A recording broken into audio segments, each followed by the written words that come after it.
we're bringing together with Hunger Free Minnesota an unprecedented coalition of partners. And for the first time, we're going after a very old problem, hunger, with a new set of tools. We have a lot of data and measurement that shows that we have a finish line that we can get to and measure and understand that every Minnesotan can have a meal during their time of need. And we've got a plan. We've got a third-party group in Boston Consulting Group and a group of business partners who have said, we know where these meals can come from, and we know how to get there and how to unlock the resources to make it happen. So putting those together, this is an unprecedented coalition for us to make sure that every Minnesotan can go to bed knowing that there's a meal for him or her tomorrow. We all have problems, but when you're hungry, you have just one problem. And that's such a vital, daily, all-consuming need to make sure that we have food, that's something we need to make sure that we can prioritize. I think one of the most important pieces of this campaign has been that it's been resting on the innovation, efficiency, and ingenuity of nonprofit partners locally on the front lines of hunger relief for decades. And we're trying to turbocharge what we've been doing and have an unprecedented opportunity to do that. But we are so grateful for what got us here, which is just volunteers, donors who have made this work locally, family by family, for decades. And we're proud to be part of that legacy. 10% of people in Minnesota are hungry, are missing meals. And they're missing 10 meals a month, which is 100 million meals. And so Hunger Free Minnesota is a collaborative effort. We're coming together. We're really going to address this issue. We're going to figure out how to get the food statewide that these people need to fill that gap. The data is very clear that there is a significant missing meals gap.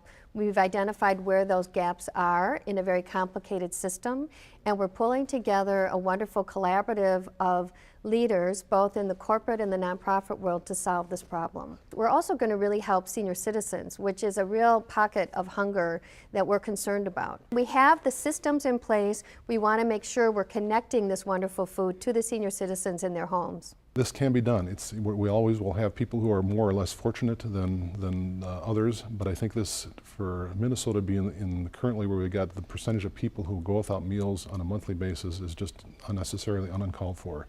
And I think this is a point where we can have a much healthier society, a better society, address some of the second and third order consequences that do occur when you do have people going without food on a daily or monthly basis, and it's very important that we do that. So I think the one thing that we want to send the message out there is that this is resolvable. We must have the political will and the forces there to resolve it. When we really look at healthcare and the costs that are being generated by hunger, there are very significant costs. $1.2 billion being spent in the healthcare system and in the education system because of hunger.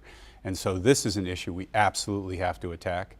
And bringing together leadership from business and bringing together the right folks from around the community to really focus on this issue, I think is one of our best opportunities to change the course of health spending and some of the other educational challenges we've been having in our community. No one solves this problem alone. You solve it through partnering with lots of people, other organizations, being in the nonprofit or for-profit. So I like that, because that's really what works in addressing a problem like hunger. And if everyone does their part, we can eradicate hunger in Minnesota. I absolutely believe it. When you think about Minnesota and hunger, you don't normally think of starvation in the streets, and that is absolutely the case. But the fact of the matter is, hunger is present.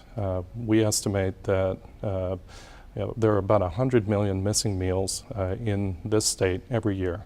That is catastrophically bad for the economy. It's catastrophically bad for those individuals. And the fact is, we can do something about it. There's an abundance of food in this state. There's enough wealth to go around. There's programs that people are eligible for that they're not participating in. And what we need to do is to come together and figure out how to make that, how to meet up that demand with supply, how to match that supply to the demand. It's absolutely doable.